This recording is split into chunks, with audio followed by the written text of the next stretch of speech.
Здравейте, аз съм Биби. Намирам се на връх Бузлуджа. Монумента на връх Бузлуджа е построен през 1981.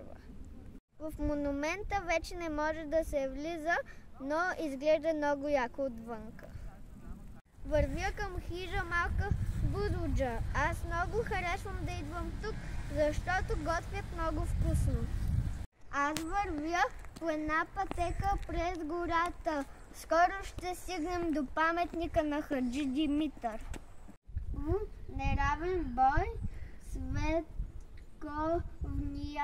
поробител на 2 август 1868 година на това място загина легендарният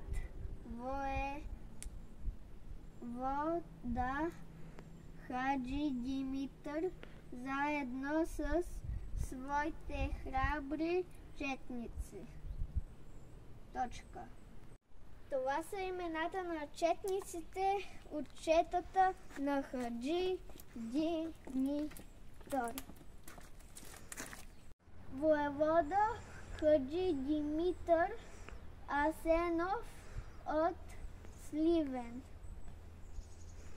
Ето го и паметника на самия Хаджи Димитър. Той е загинал много млад, на 28 години.